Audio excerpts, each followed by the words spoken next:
When it comes to high-speed internet, look no further than iFiber Communications. Why settle for less when you can get more? More surfing, streaming, and gaming with less time buffering, loading, and waiting.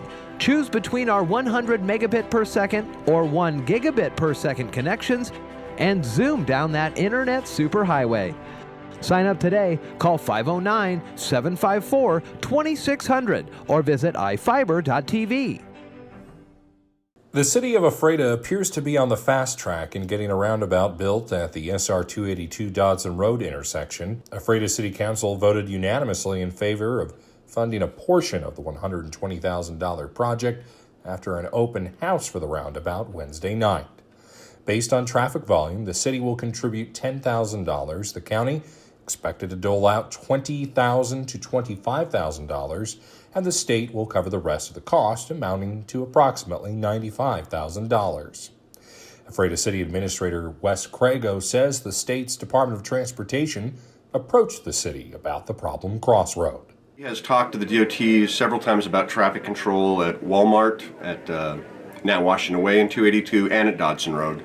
And this one actually kind of came as a surprise. 11th of January, DOT came for another unrelated meeting and said, hey, by the way, we've been working on a concept for a roundabout, explained why a roundabout was better than the traffic light or a four-way stop, and we ran with the ball from there to get them here for an open house, and the county has already joined the project as a participant, and we're kind of the last little piece of the puzzle. iFiber One News spoke to DOT engineer David Kenninger, who says the new infrastructure will dramatically reduce the danger. So roundabouts show the biggest safety benefit of all the options we have. Shows about generally a 90% reduction in fatal and injury collisions. The big reason for that is the speeds are just slower going through there, and people are able to stop and avoid hitting each other.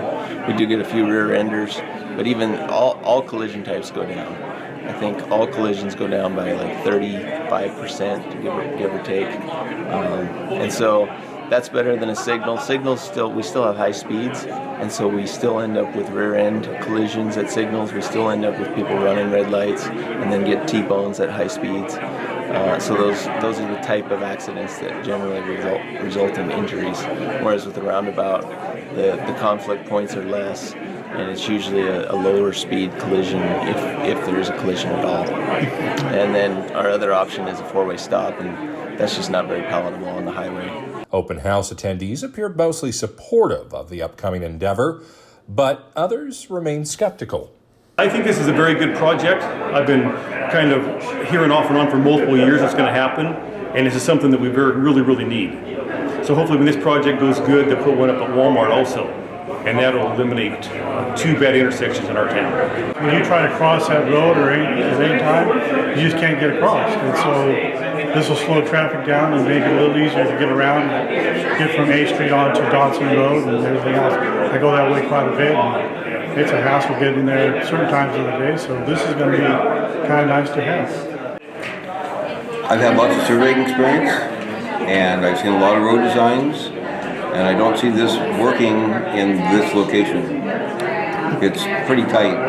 Cars are going to be slowing down quite a bit.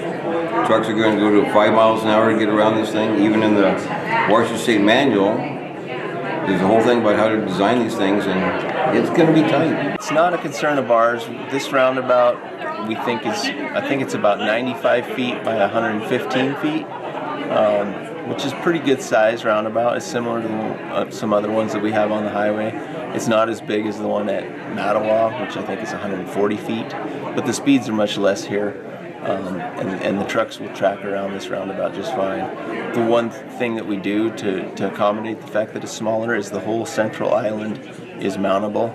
Trucks can drive over that, so if there is an oversized load or something, it can drive up over the roundabout, and there's nothing to hang up on. Crews are expected to break ground on the project in early spring. I'm Sean Goggins for iFiber One News.